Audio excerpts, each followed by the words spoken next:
Very pleased to welcome Tara Resnick and Sasha Johnston as our presenters today. So I'm just going to give a brief introduction to both of them. Tara is a social worker with the Psychogeriatric Resource Consultation Program. Prior to joining the PRC team, she was a social worker in a long-term care home for several years, where she led the behavioral support program and was actively involved in developing the team's capacity to support individuals with responsive behaviors. Sasha is an RPN who has 12 years of experience working with seniors in many different roles, including team leader, behavior support lead, and now currently is a PRC with the RGP of Toronto. She's currently completing her Bachelor of Science in Nursing from Ryerson University. And both Tara and Sasha are experienced facilitators with many of the key training programs that we offer within our behavioral support system, such as GPA and PIECES. Before we get started, I would like to let you know how to engage with our presenters today. So please feel free to type any of your questions and comments in the chat box at any time. We will start our question period around 10 or 10:15.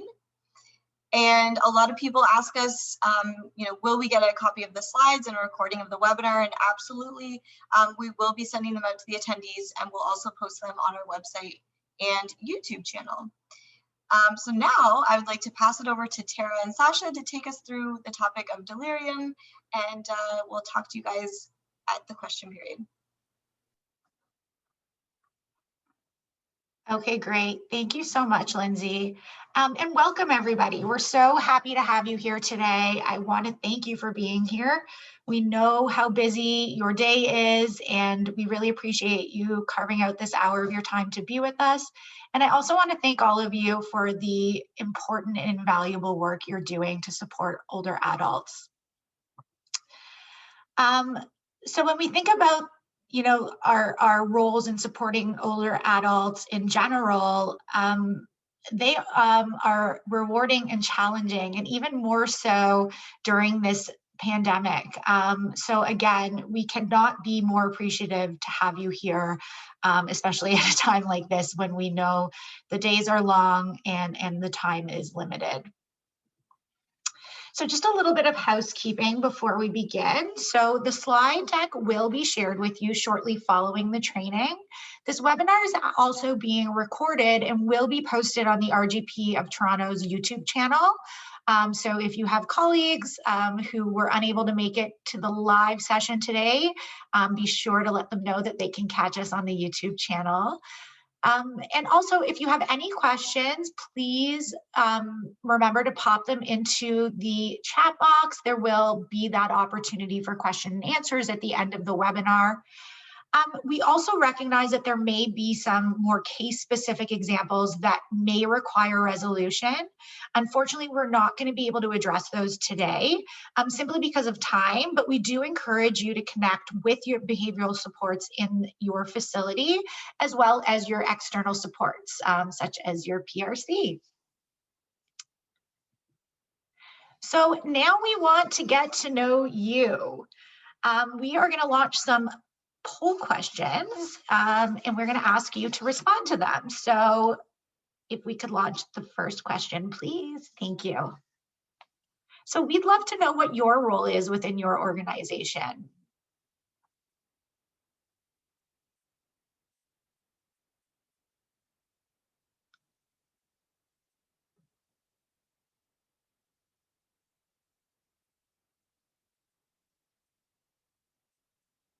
Okay, awesome. So we have got quite a mix, as we always do, which is amazing. So 26% of you are nurses, 13% of you are occupational therapists, 3% physiotherapists, 10% social workers, 3% recreation therapists, 5% PRCs, 13% administrative, and 28% other. Awesome. All right, next poll question, please.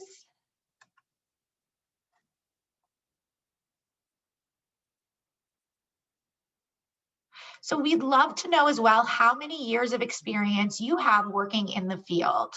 So I'll just give you a moment to answer that.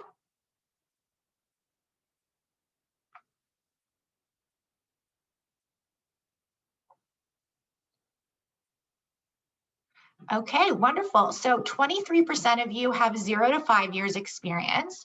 13% have got 6 to 10 years of experience. 15% have 11 to 15 years of experience. 21% have 16 to 20 years of experience. And 28% of you have got 21 years or more. So, whether you have just started in the field or you are closer to that 21 years or more mark, we are so happy you're here. We all have so much knowledge to share, and we're really excited to do that together. So next question, please.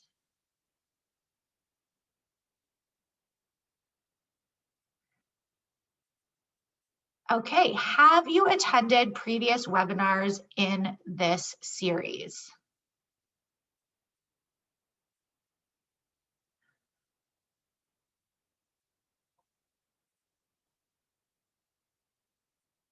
Wow, so it's almost 50-50. 53% have attended previous webinars in this series and 47% have not. Amazing. So thank you all so much for answering those questions. I just want to point out before we move on, the diverse sort of lenses we're all looking at in the room or webinar, I should say, today.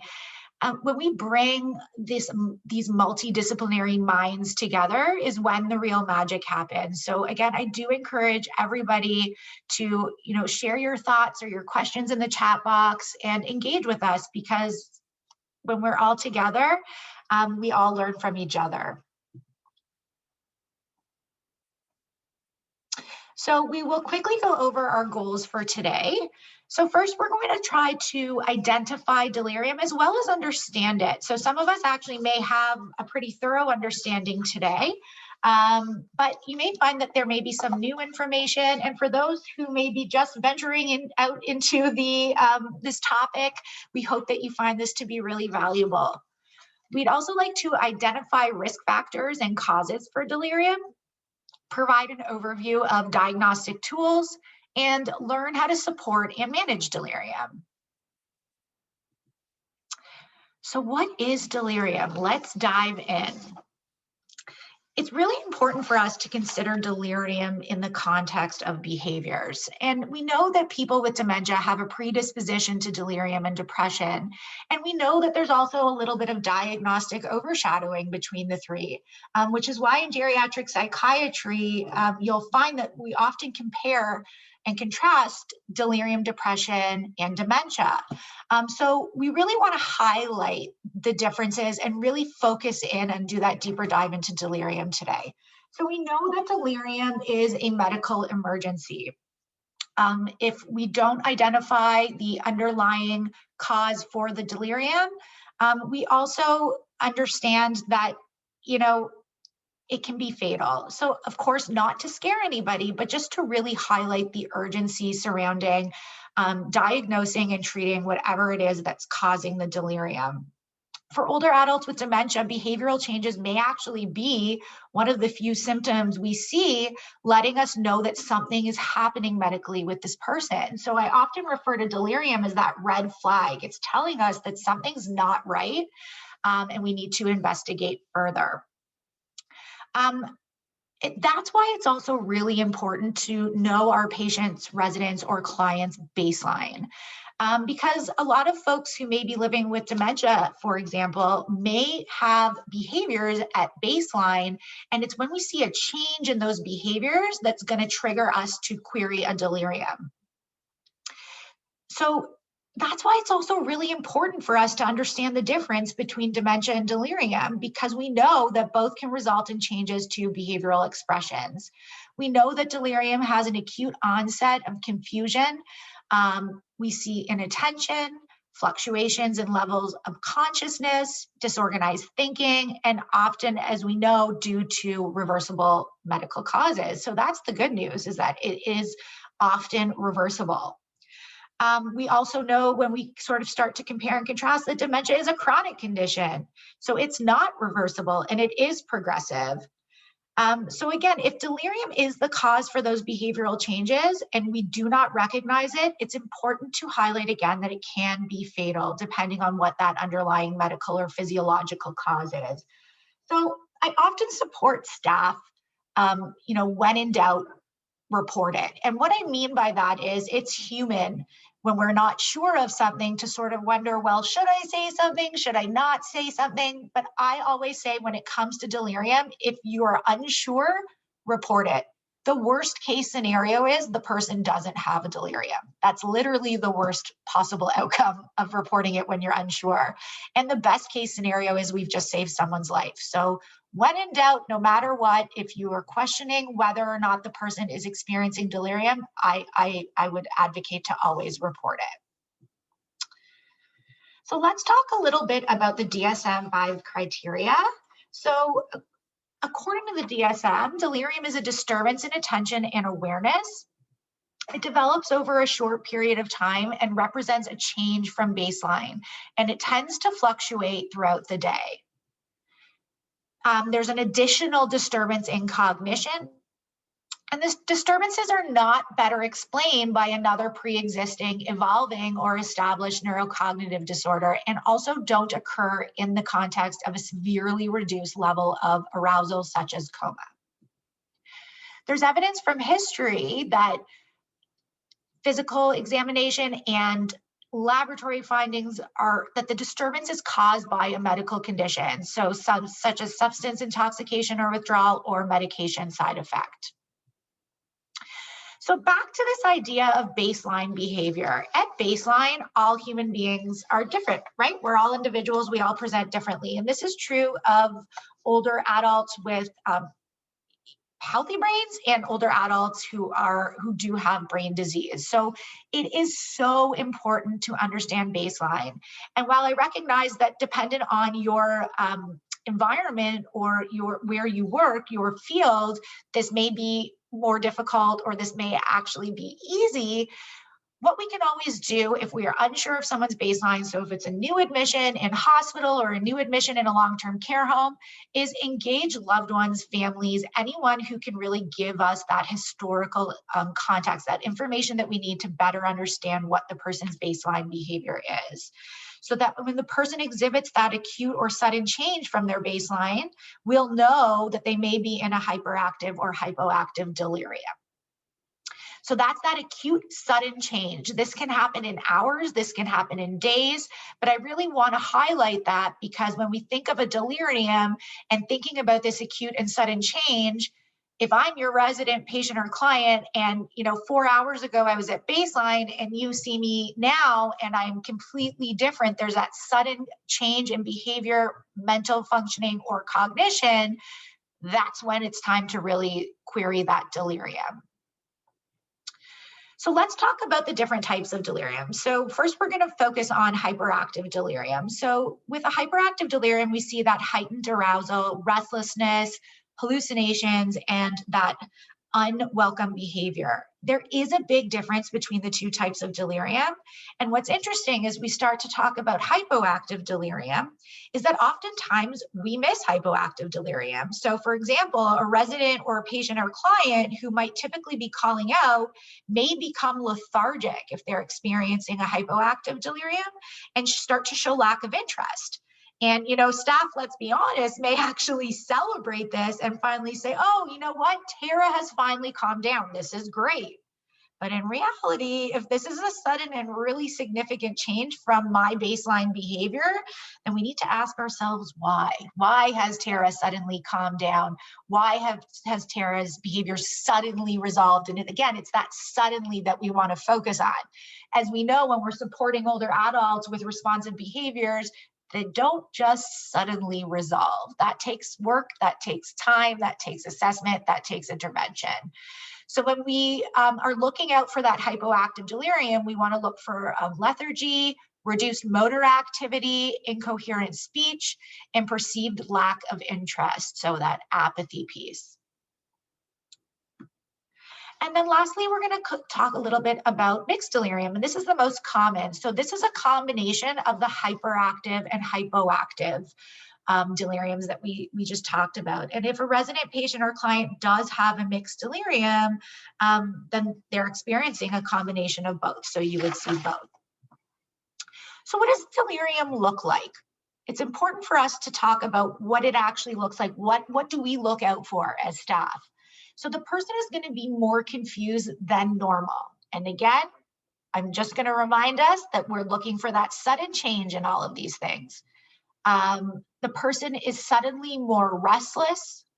The person may suddenly not make sense.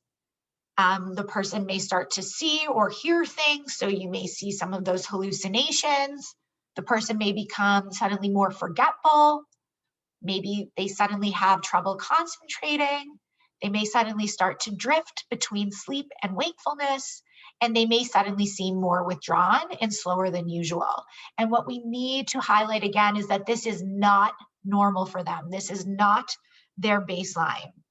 When we think about the confusion piece, we know this is a term that's often used by staff, but it really does little to communicate what the specific thinking or functional change has been. So we want to do our best to be as descriptive as possible and encourage staff to describe the difference between baseline confusion and what they're observing right now, what that change in confusion is, because we know that older adults who are living with dementia may be confused at baseline. So just to talk a little bit about the incidence of delirium, delirium actually affects up to 7 million hospitalized older adults annually. It's associated with increased risk of mortality and institutionalization and cognitive and functional impairment. There's actually a 30% mortality rate, 1.5 times more likely to die within 1 year of an episode of delirium.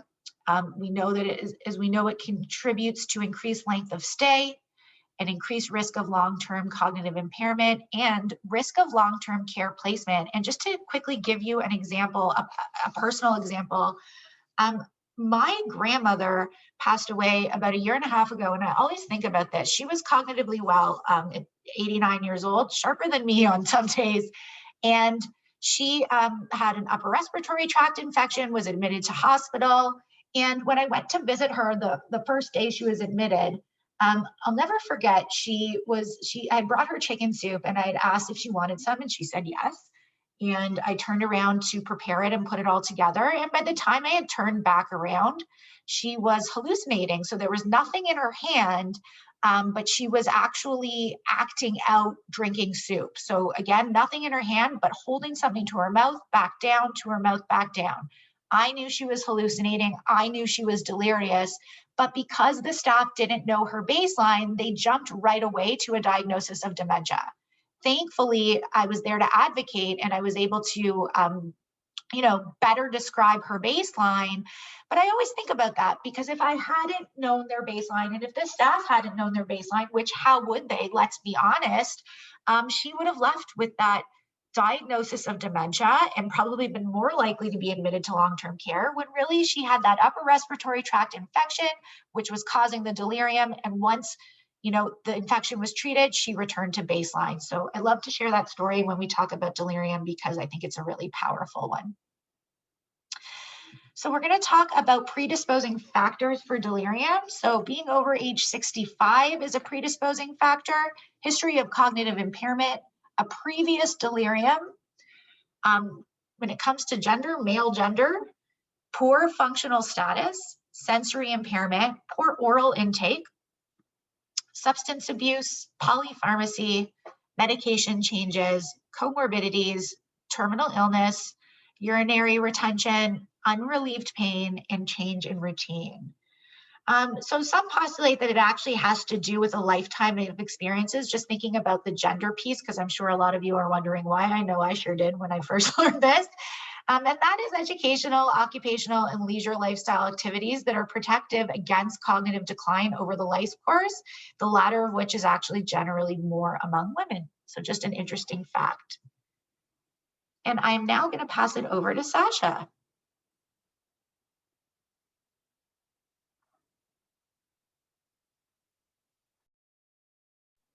Oh, Sasha, you're on mute. Sorry about that. So we're going to get back to this acronym a little bit more in the next section, but we are going to introduce you to a video on the next slide that would just like you to take a couple minutes to watch, and then we'll debrief.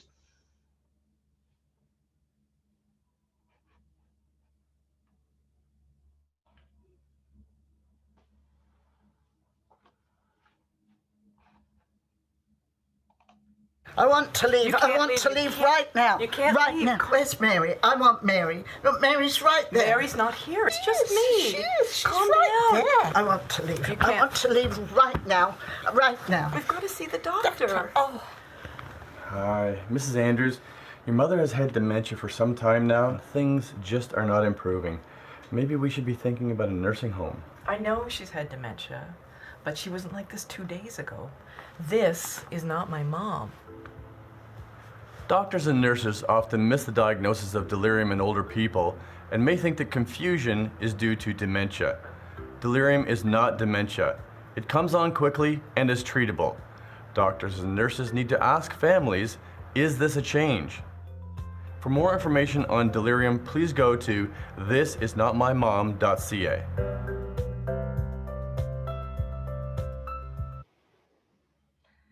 Perfect. So just a side note, thisisnotmymom.ca is one of the resources we offer at the end of this webinar. It has a lot of great resources for you to connect with in terms of looking at delirium and some of the ways that we can support and also how we can recognize delirium. That being said, one of the things from the video that really stands out is how important families can be as an asset in terms of understanding the baseline of somebody who may be experiencing a delirium. Quite often, if I would hear in my practice, this is not like them, that would be a red flag, like Tara mentioned, for me to really query, okay, what is happening here? If somebody who knows your resident, patient, client best is saying they are nothing like they were, this is really quickly changed, that is a very good hint that we want to look at something. So as Tara had mentioned about all the predisposing factors and some of the things that can cause delirium and some of the things to look at when we suspect a delirium, the good news is that it's treatable and it can be prevented. It's usually temporary, and it most often can be reversed depending on the underlying cause. The most important piece of that, obviously, is that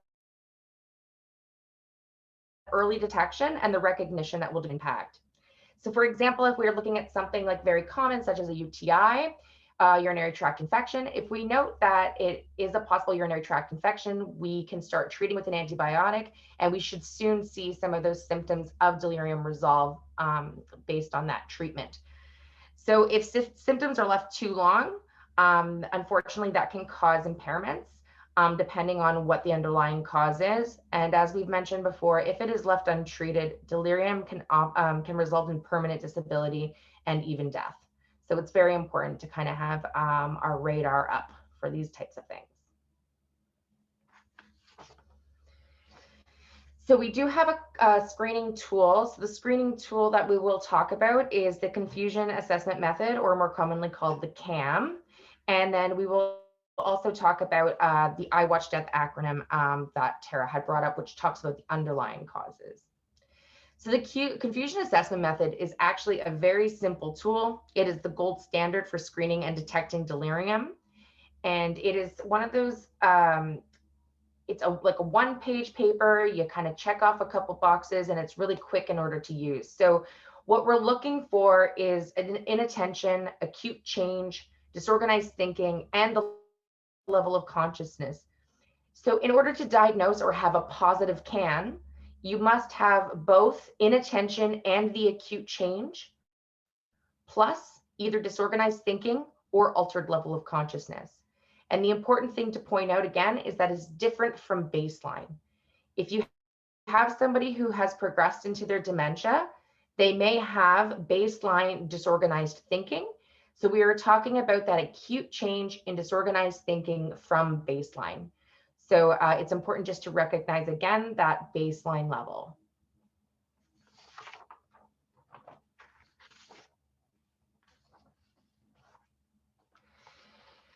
So when we're looking at the CAM again, it's always to kind of look at, is this a change? Is there evidence of the acute change in mental status from the patient's baseline? Or did the abnormal behavior fluctuate during the day, increase and decrease in severity? So as Tara had mentioned, with the different types of delirium, we have the hyper and the hypo and the mixed. And oftentimes you will see that fluctuation between the hyper and the hypo, and it'll increase and decrease in severity throughout the day. And again, it's that very quick onset. The inattention is, did the person have difficulty focusing attention? So you can use one of the following to assess and ask the person to recite 7 digits forward or 5 digits in reverse. You can count from 20 to 1, spell world backwards, and or recite days of the week backwards. Now, of course, when we're talking about this, it's again dependent on their baseline. If the person at their baseline was unable to do any of these 4 things, then obviously we wouldn't expect them to be able to in a delirium either. So the idea is that if at their baseline they would have been able to do any of these things, and then we see that change and they're now unable to, then that would raise a flag for us.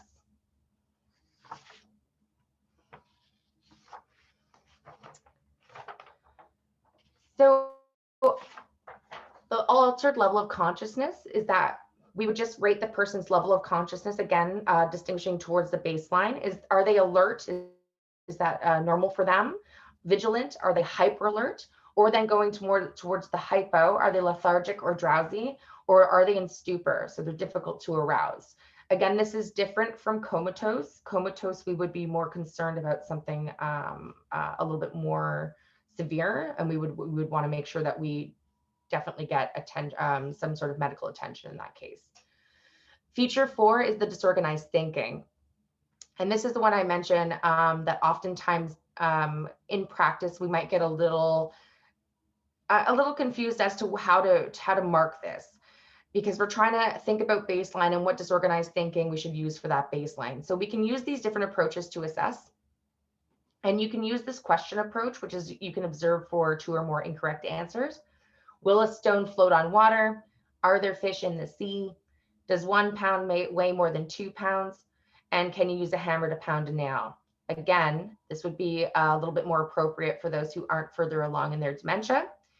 But we can also just utilize their baseline from what we know and then try to determine if there is that disorganized thinking.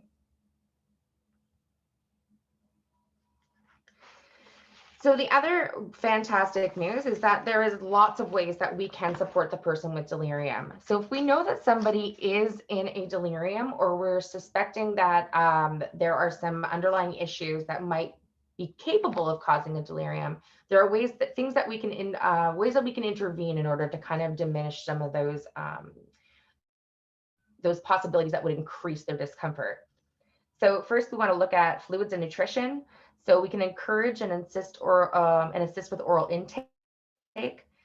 So offer liquids at every encounter, especially for the people that we know may have that inability to kind of drink on their own or understand what is in their cup. If they have that kind of inability to do things independently, and they need assistance with their eating and drinking at meal times, then we want to offer liquids at every encounter. We can set up their meals, cut up their food. We can encourage them to feed themselves if it's appropriate for their ADLs. And if we are noticing that this is a change in fluid and nutrition intake for the person, we might want to actually get an appointment with the SLP to test if maybe there's a change in their swallowing abilities. The next thing we want to look at is mobility. So we want to ensure that the resident is up in their chair for meals. We want to make sure that they are sitting up correctly so that we don't increase the risk of aspiration. Mobilizing twice daily for a minimum of 10 minutes if we can. And if the resident is immobile, ensuring that we do that repositioning every 2 hours and make sure that we are placing them in high back chair for a minimum 4 hours per day. Having their glasses and hearing aids or any other aids that they need, ensure they have appropriate hearing aids, that they're cleaned, that they're working, and that they're active. So that way we can decrease any of that disturbance in their senses that can increase some of the inattention and some of that inability in delirium, or it could actually make us flag a delirium when there might not possibly be one due to their inability to see or their inability to hear. We want to create a quiet environment. We want to close the blinds, minimize shadows, minimize room changes, assess for safety risks in the environment, and create a familiar environment that they feel comfortable in.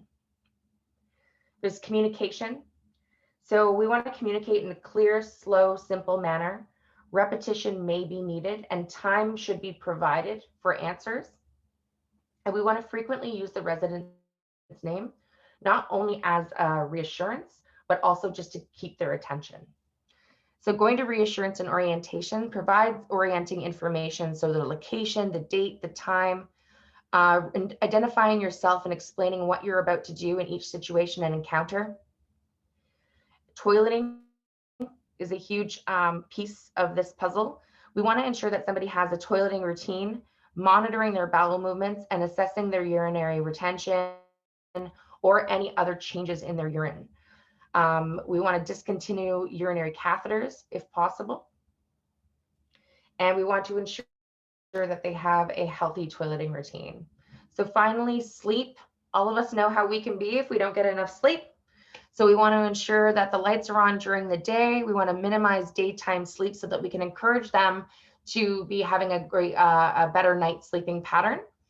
We want to provide sleep masks or earplugs and limit caffeine take in the evening, and also support time to be out of the bed and having them maybe not go into that time reversal that we can sometimes see. There are many other ways that we can support teams in caring for our residents with delirium. One of the main things that we always want to ensure is that if it's something that we suspect that we cannot, maybe in a long-term care setting, if it's something that we can't identify quickly or we can't treat in long-term care, we want to ensure that we're getting that acute care support because it is timely. We really want to get it treated as quickly as possible.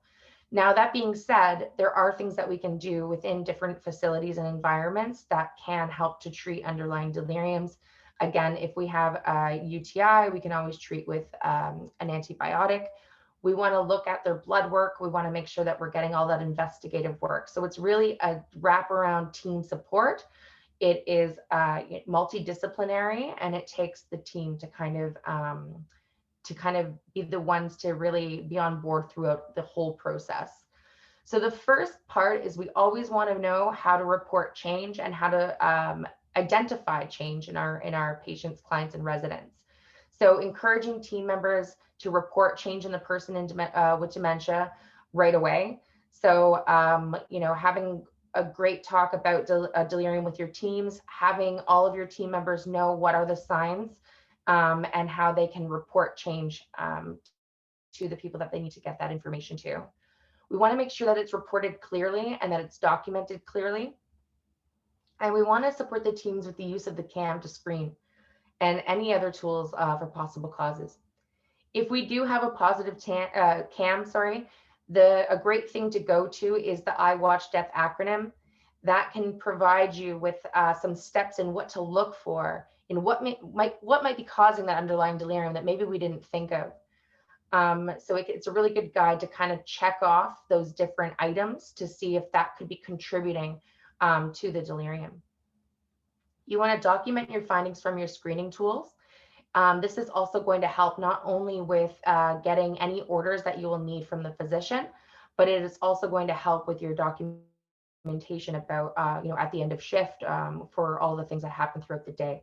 So if you're writing down your screening tools, it's going to provide that evidence that you need for any of the further steps, and also communicating to the next shifts exactly what's been going on.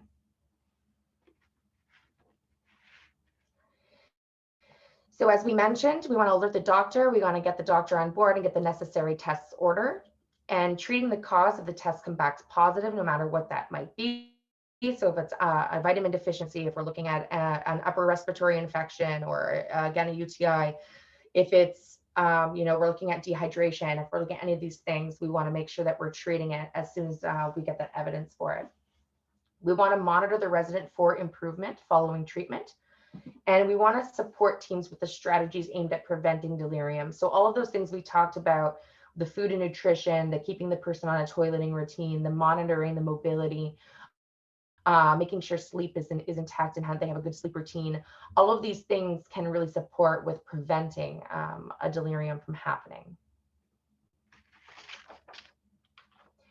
So we just want to take a minute to just talk about some of the resources that we have here. The first one is the one that we had with the video. So this is notmymom.ca/resources. They have a bunch of great information there that you can use and tools as well. We have the RGP Toronto Senior Friendly Care. They have a ton of great learning resources as well. And there's a learning series as well. And there's actually a place called the Patient Safety Institute, and they have prevention and management of delirium tools. And they have a starter kit that you can actually download, and it can give you a lot of really great information and really great resources in terms of treating and managing delirium.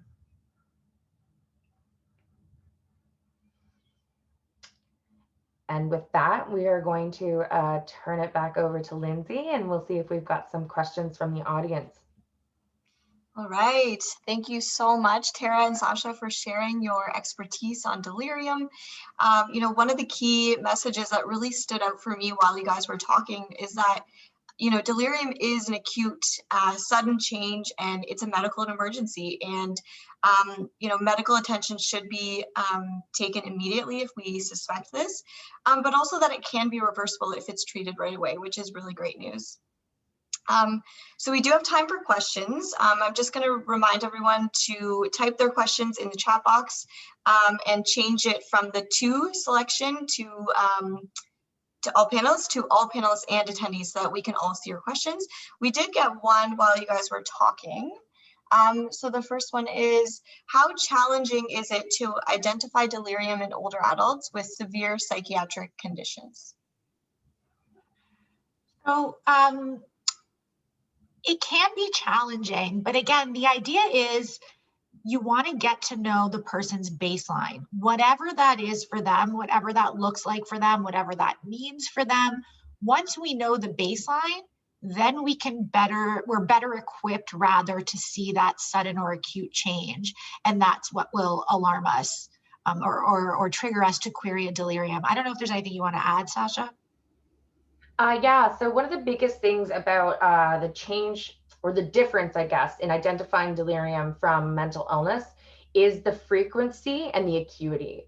So if you're looking at somebody who has a normal baseline with, you know, with their mental illness of delusions, we want to see, is that increasing in frequency?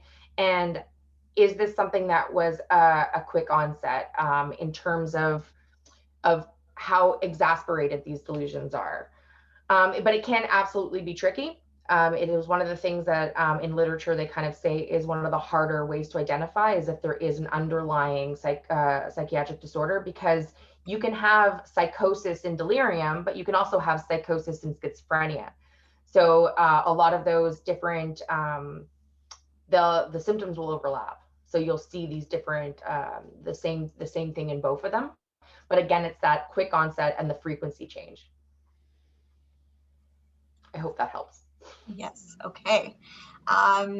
Second question, can PSWs be taught to administer the CAM, or is it only for regulated health professionals? Do you want me to speak to that? Sure. Yeah. So for the CAM, it is one of those things that you can have a PSW understand the underlying, the underlying basis behind a CAM. So what you're looking for is that idea of change from baseline. And what you're really, really looking for is that this person is different. Something's up. This person is not the same as yesterday. In terms of the administering and actually documenting a positive CAM, that would be for more registered staff, just because it is the validated tool. So we have to use it as evidence-based to call the doctor. So it's not to say that PSW can't, it's just that when you're formally documenting, it would have to be over-checked by a nurse. And I think just to sort of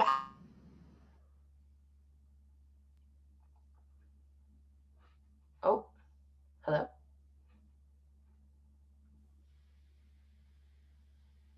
Tara? Yes. Oh, okay. Am I back? Yep, Okay. you're back. So sorry, everyone. Gotta love technology right now. I think just to add to that, I always, remind staff, regardless of their discipline, you know, especially in a long-term care setting or in acute care, if the person's been with you for a while, is you are the expert. You are going to be the first person to notice that change. You know, oftentimes in long-term care, especially, the staff get to know every little intricacy, every little detail about that person. And they may be actually the person to notice the change before a family member, because they're spending day in and day out with this person, if that makes sense. So just to add to that. Absolutely. Absolutely. So there's one question in the chat box about the archived webinars. So we did post a link to the YouTube channel as well as the RGP website where you can look for those. There's lots. I think this is our 9th one. So go and check those out. There's a lot of great material there. Someone is saying, thank you for this and for emphasizing knowing the person's baseline and communicating that with the team, and which can be a challenge in hospital settings. Absolutely, that is such a challenge in hospital settings in acute care. Yes. Absolutely. Acute care settings, we don't have a lot of time to really have that history. So it's important, you know, to understand what other things we can look for if we don't have access to that personal history. So absolutely. Especially right now with the pandemic and, you know, family not being able to be in the hospital, I think it makes it even more so a challenge because they don't know the baseline and it's hard to connect with family. So definitely something we need to be careful about right now. And just to add into that, you know, if you've got a patient who's come to you from long-term care or from the community who may have home and community care, you know, don't be afraid to reach out to the home, to the staff at the long-term care home, or to whomever supporting them in the community to gather that baseline information. I would really encourage you to do that because oftentimes they're also, or always, I should say, probably really accurate historians. Absolutely. Collaboration is key, right? We have another one. So can social isolation trigger delirium? I'm going to turn that over to Sasha. Yeah, absolutely. So social isolation can exacerbate delirium. It's delirium, and I think I'll speak to this in tandem with the next question, if that's okay. So I know the next question says, Mario asked, I've heard some people say pain itself causes delirium. From my understanding is the underlying physiological condition that causes delirium, and can I comment? So I'm going to kind of answer these in tandem. So the idea is yes, it's usually caused by an underlying physiological change. There are things that can exacerbate these, the experience of the delirium. Social isolation is definitely one of those. And pain can also either be caused by what's causing the delirium, or it can be in tandem or a comorbidity that it will also cause pain and exacerbate that delirium. So in terms of social isolation, it's a tricky one to kind of comment to, because I feel like there would be so many other things happening underneath. I don't believe social isolation alone would cause delirium, but I believe it could definitely exacerbate, if that makes sense. I hope that's clear. And I think, sorry, Sasha, thank you. I'm sorry I sort of put you on the spot there. My internet connection is unstable, so I didn't want to answer and then get cut off, but I'll quickly say just in case, I totally agree with Sasha. And I want to also add to that, if somebody is socially isolated, in the community especially, there may not be anyone around to recognize that acute change, right? So I think that's also something to think about as well. One of the other things I just want to mention too, because I actually think I meant to mention it throughout the webinar and then I got off track, but one of the most important things about, you know, social isolation there when you're asking about the delirium is to understand that overlapping again of some of the symptoms of depression. So if somebody is now I'm going to make an assumption and assume that you're meaning social isolation in relation to us socially isolating the person versus them isolating themselves. But if we also want to make sure that the person is still getting those, you know, the proper hydration, the proper feeding, the proper toileting routines, and all of those things we talked about for prevention measures.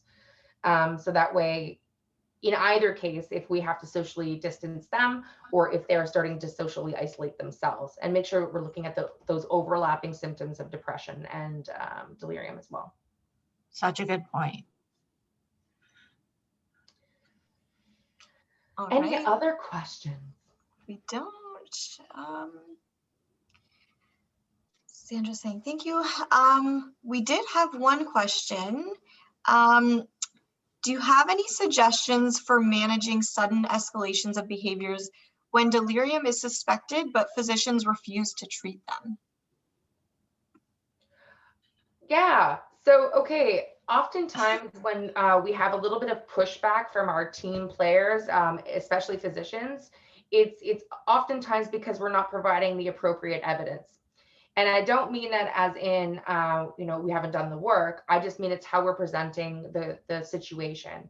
If we are only providing, behaviors as a symptom of delirium, oftentimes physicians need a little bit more than that, especially when we're looking at in terms of wanting an antibiotic. So I'm sure everybody has heard that one of the new things that we're trying to do is decrease antibiotic use, so to decrease, superbugs, because the people are getting antibiotics all the time, not getting them, and they were becoming antibiotic resistant. So oftentimes physicians want a little bit more evidence than just a behavioral change in order to prescribe a antibiotic to treat, say, a UTI or a URI. They want that urinalysis to have a positive bacteria growth, or they want a chest X-ray with some congestion and whatnot. So it really depends on the evidence that we're providing them with in order for them to make those conscious decisions. And just to add to that, I can give you an example from my past life in long-term care. There was a resident who was cognitively well and at baseline and didn't really have any responsive behavior. So you would think, well, this was a really obvious change. And I had come into work on a Monday morning and I was reading a report, and over the weekend, he had become violent. He was hallucinating and seeing somebody in his room who was quote unquote trying to kill him. He was spitting at staff when they tried to help him, racially slurring, swearing, completely different person. Because it was over the weekend, the on-call physician was actually who came in to assess, and he had diagnosed him with dementia, early onset dementia, the early stages rather of dementia. And what was interesting is, and I share this to say that if you need to feel a little bit more empowered to sort of advocate to a physician, let me tell you, I've been there. It is not always the most, easy thing to do, I'll say. And I actually called the on-call physician and then the MRP the next day and said, this gentleman, here's this gentleman at baseline. Here's his most recent cognitive assessment. I've also noticed that he has got cold and flu symptoms. So he actually had a bit of a temperature. It wasn't that high, but he had a runny nose. He was coughing. And thankfully, he was then sent out and he was treated. He actually had the early stages of pneumonia. So what was interesting is, again, if I hadn't advocated, it was just sort of a perfect storm. I realized I forgot to mention this. It was also a new staff member, a new charge nurse that weekend who didn't know him very well yet. So again, it was that perfect storm, but thankfully he was treated. The infection was treated, the pneumonia was treated, the delirium eventually resolved, the diagnosis of dementia fell off his chart, thankfully. So, it's a challenge sometimes, but I would empower everybody, again, as the experts, because you are the expert, and I cannot stress that enough, to always advocate and share your knowledge and present the facts as you have them. That's great. Thank you guys so much for sharing. I think it's so important to hear those more personal stories, because it hits home for us, right? Like we can resonate with it, and it brings it to life, I think. So thank you. We don't have any other questions right now in the chat box. So I think we're gonna start to wrap this up. Thank you everyone for asking questions and listening in for the last hour almost. And just thank you so much to Tara and Sasha for sharing their experience. It was such a great learning opportunity, and I think we all learned a lot. So you will receive a short evaluation survey by email soon. So please share your suggestions and any topics that you would like us to cover for future webinars. And we will be having another webinar in the new year. I believe it's January 28th, but you will get an email as well about that. And so we will see you again next time. And thank you so much for coming. Bye. Thank you, everybody. Have a great day.